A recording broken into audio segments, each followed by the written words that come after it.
നമ്മുടെ മത്തിയിട്ട കപ്പ cutlet ready. ഞാനിവിടെ കുറച്ച് മത്തി എടുത്തിട്ടുണ്ട്, കപ്പ പുഴുങ്ങാനായിട്ട് എടുത്തിട്ടുണ്ട്. അതിലേക്ക് മത്തിയിലേക്ക് ഇച്ചിരി ജിഞ്ചർ ഗാർലിക് പേസ്റ്റ്, മഞ്ഞൾപ്പൊടി, കുരുമുളക് പൊടി, ആവശ്യത്തിന് ഉപ്പ് ഇതിട്ടിട്ട് ഇതൊന്ന് രണ്ടും പുഴുങ്ങിയെടുക്കാം. കപ്പയും പുഴുങ്ങണം, മത്തിയും പുഴുങ്ങിയെടുക്കണം. കപ്പ നമുക്ക് പുഴുങ്ങിയെടുക്കുക, അതോടൊപ്പം തന്നെ ഈ മത്തിയും ഒന്ന് പറ്റിച്ച് എടുക്കാം. എന്നിട്ട് മുള്ള് കളഞ്ഞ് അതിൻ്റെ മാംസം മാത്രമായിട്ട് എടുക്കാം. ഇപ്പം മത്തി ഞാനിവിടെ മുള്ളൊക്കെ കളഞ്ഞ് വെച്ചിട്ടുണ്ട്, കപ്പയും പുഴുങ്ങി വെച്ചിട്ടുണ്ട്. ഇനി നമുക്ക് ചൂടോടെ തന്നെ അതിൻ്റെ നാര് കളഞ്ഞ് അങ്ങ് ഉടച്ചെടുക്കാം. ഇങ്ങനെ ഫോർക്ക് കൊണ്ട് ഇങ്ങനെ ഉടച്ചെടുക്കാം. കപ്പ ഉടച്ചു. അപ്പം അതിലേക്ക് നമുക്ക് മത്തി ഇട്ട് കൊടുക്കാം. ഉള്ളി പൊടിയായിട്ട് അരിഞ്ഞത്, മുളക് പൊടിയായിട്ട് അരിഞ്ഞത്, ഇഞ്ചി പൊടിയായിട്ട് അരിഞ്ഞത്, മല്ലിയില ഇത്രയും ഇട്ട് നമുക്ക് നന്നായിട്ട് കുഴച്ചെടുക്കാം. അപ്പം അതിലേക്ക് ഇനി ഇച്ചിരി പെരിഞ്ജീരകപ്പൊടിയും കൂടി ഇട്ടു.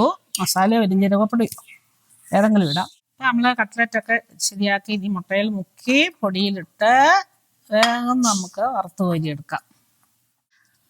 നല്ലതായിട്ട് ചൂടായ എണ്ണയിൽ മീഡിയം ഫ്ലെയിമിലിട്ട് വറുത്തെടുക്കാം. നമ്മുടെ മത്തിയിട്ട കപ്പ കട്ട്ലേറ്റ് റെഡി.